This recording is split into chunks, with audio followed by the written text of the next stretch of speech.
4 names. For armies that turned continents red. For men who never tasted defeat in a major battle. Today they meet on one neutral plain. 100,000 warriors each. Only one name leaves alive. Genghis Khan, the storm that swallowed half the world. Alexander the Great, the boy king who conquered everything before 30. Julius Caesar, the man who made Rome fear its own shadow. Hannibal Barca, the nightmare who crossed the Alps with elephants. No politics. No reinforcements. No mercy. This is the deathmatch history never gave us. Let the blood decide. Genghis Khan vs Alexander the Great vs Julius Caesar vs Hannibal 4-way deathmatch, only one survives. Welcome to Commander's Archive. You begged for the ultimate showdown, here it is. Neutral superplain, 80 kilometers wide, shallow river in the center, rolling hills on both flanks, open steppe to the north, light forest to the south. Dawn. The mist still clings to the grass like a funeral shroud. Each commander is at absolute peak health, peak genius, peak army. We simulate every arrow, every charge, every tactical masterpiece until only one flag still flies. The 4 armies, in order of appearance: 1. Alexander the Great, 334 to 323 BC peak, Hydaspes plus Gaugamela mix, 47,000 men. The Macedonian killing machine. 7,000 Companion heavy cavalry, bronze muscle cuirasses, 12-foot Ziston lances, the finest shock cavalry ever bred, 32,000 Sarissa Phalangites, 18-foot spears held in 2 hands, a moving forest of death, 5,000 elite hypaspists with shorter spears and oval shields, 3,000 Thessalian heavy cavalry plus 5,000 Greek allied infantry, Cretan archers, Agrianian strengths, unmatched shock power, iron discipline, Alexander's suicidal personal bravery weaknesses, fixed formation, vulnerable to sustained missile fire, morale collapses if Alexander falls too. Genghis Khan, 1220 Khwarezm campaign peak 100,000 pure Mongol Tumans, the largest army he ever personally led. 60,000 heavy horse archers in lamellar plus mail, 40,000 light horse archers for harassment and encirclement, every rider carries 3 horses and 60 arrows, composite bows with 160-pound draw weight, effective range 350 to 400 meters, signal flags, whistling arrows, fire pots, captured Chinese siege engineers with traction trebuchet strengths, mobility from another planet, psychological terror, feigned retreat perfected to art weaknesses, light armor in melee, hates prolonged sieges 3.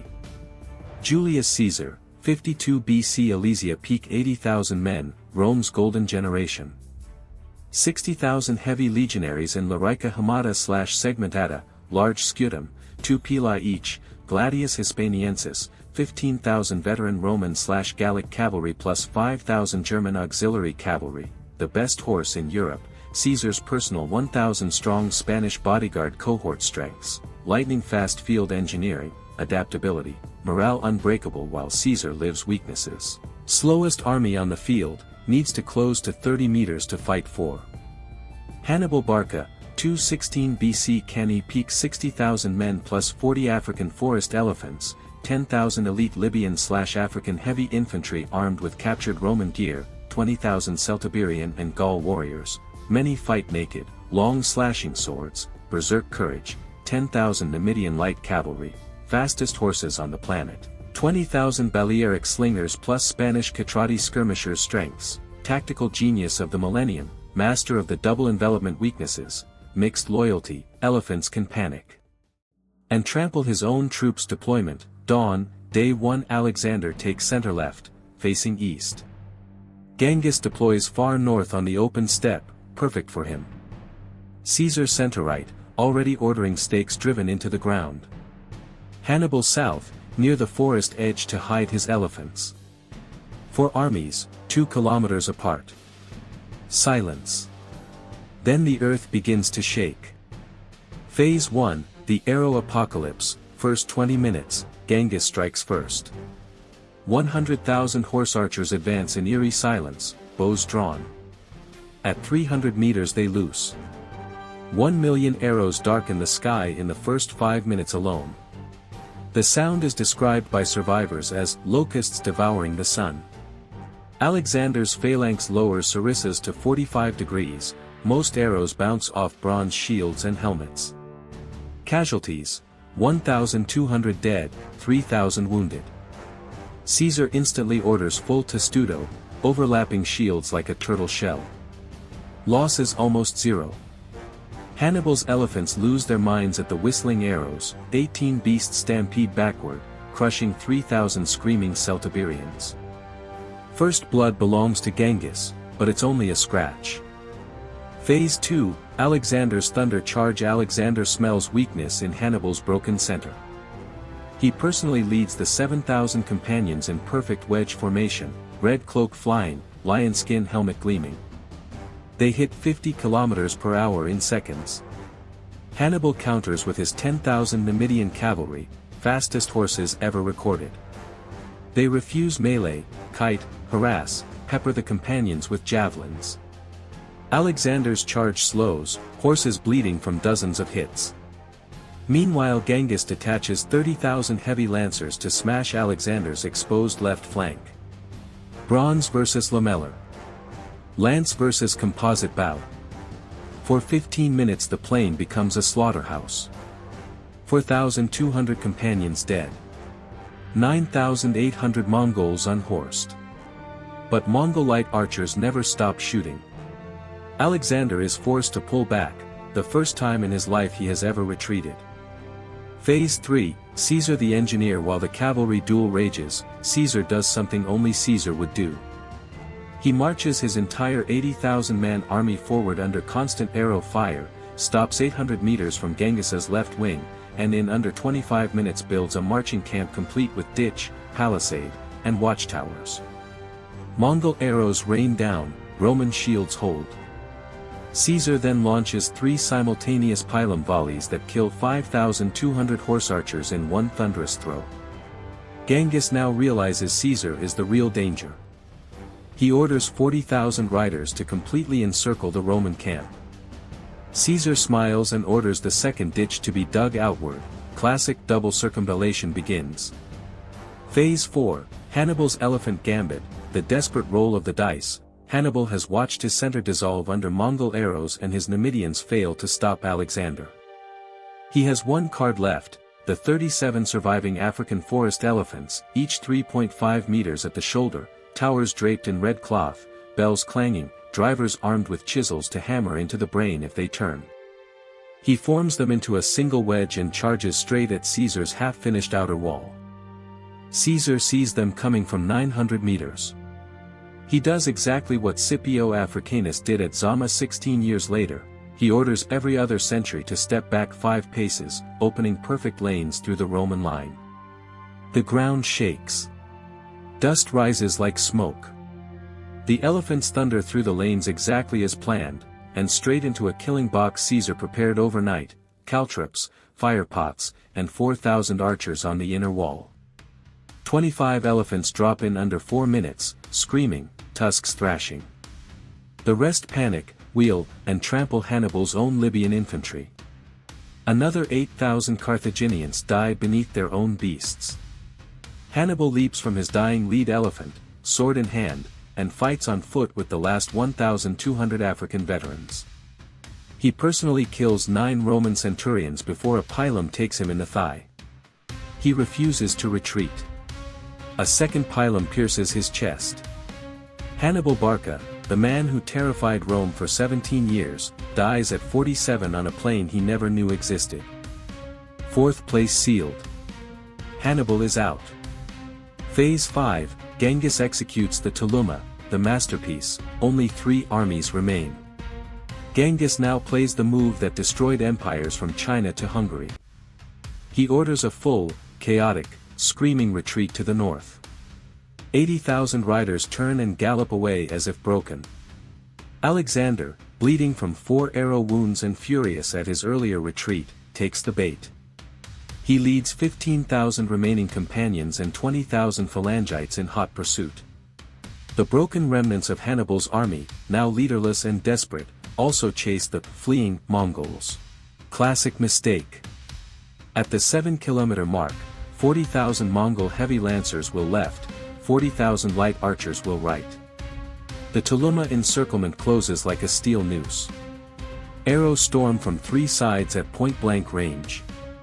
The Macedonian phalanx becomes a death trap, can't advance, Sarissa's too long to swing, can't retreat, companions behind them, can't turn, shields facing the wrong way. In 45 minutes of pure hell, 19,000 Macedonians die where they stand, 8,000 more are ridden down trying to flee. Hannibal's survivors are simply erased. Alexander, covered in blood that is both his and others, rallies the last 4,000 companions for one final charge straight at Genghis's standard. Phase 6, Alexander's last ride, the death of a god, red cloak torn, lion skin helmet dented, 3 arrows in his left arm. Alexander personally leads the charge. He cuts through 4 layers of Mongol guards. He kills the standard bearer. He gets within 40 meters of Genghis himself. The Mongol royal bodyguard, the Kashik, form an unbreakable human wall of laminated armor and lances. Alexander's horse is shot from under him by a whistling arrow. He fights on foot, roaring in Greek, killing 7 more Mongols with his kopis. A heavy lance finally punches through his bronze cuirass just below the heart. Alexander the Great falls to his knees, blood pouring from his mouth, and dies exactly the way he always said he wanted, in battle, age 32, unconquered, until today. The moment he falls, the Macedonian army disintegrates. Men throw down sarissas and run. 3rd place sealed. Only 2 remain. Final phase, Julius Caesar vs Genghis Khan, days 2 to 13, the siege that decides history. Only 2 armies are left on the plain. Caesar, 52,000 legionaries, 8 legions plus auxiliaries, behind triple-layered fortifications. Genghis, 71,000 riders, still 50,000 plus arrows per man, but now completely surrounded. Caesar has finished what he started at Alesia, 22 kilometers of contravallation, facing outward against attacks, 22 kilometers of circumvallation, facing inward to starve the Mongols, towers every 40 meters, scorpions, ballistae, caltrops in the ditches. Genghis laughs when he realizes he is trapped. Then he stops laughing. Days 2 to 8, arrow hell every dawn, 70,000 horse archers loose 2 to 3 million arrows per day. Roman casualties, 11,000 dead, 9,000 wounded. Caesar orders deeper ditches, higher walls, and counter-catapults that fire 50 kilogram stones 400 meters. Hundreds of Mongol horses are killed every hour. Day 9, the Mongol horses begin to starve. No grazing inside the Roman ring. Genghis slaughters 15,000 spare mounts for meat. Morale cracks for the first time in Mongol history. Day 10, Caesar launches a night raid with 5,000 picked men. They burn 8,000 Mongol spare horses and retreat with only 400 losses. Genghis personally executes the commanders who fail to stop it. Day 11, desertions begin. 2,000 Mongol auxiliaries ride to the Roman lines and surrender. Caesar accepts them, gives them bread and wine, then sends them back with messages, surrender and live. Fight and die. Day 12, the final breakout at dawn. Genghis gathers his last 60,000 effectives for one all-or-nothing charge at the weakest point, the river sector. 60,000 Mongol heavy cavalry versus 43,000 Romans in the biggest single melee in human history. For 8 straight hours the plain is a hurricane of steel, Mongol lances versus Roman shields, composite bows at 10 meters versus gladius thrusts, centurions screaming, hold the line, while Mongols scream war cries in Turkic. 3 times the Mongols break through the first wall. 3 times Caesar is there in person with his Spanish bodyguard, plugging the gap. At hour 6 the Mongol center finally buckles. The royal Kashik forms a circle around Genghis. Caesar sees the black standard and orders the final push. The last 800 guards fight to the death. Genghis, now 65, bleeding from a dozen wounds, still on horseback, looses his final arrow. It punches through a Roman shield and kills the Aquilifer carrying the eagle of the 10th Legion. A pilum thrown by a centurion named Marcus Petronius takes Genghis in the throat. The great Khan topples from his horse, dead before he hits the ground. The Mongol army dissolves. Riders throw down bows and beg for mercy in a dozen languages.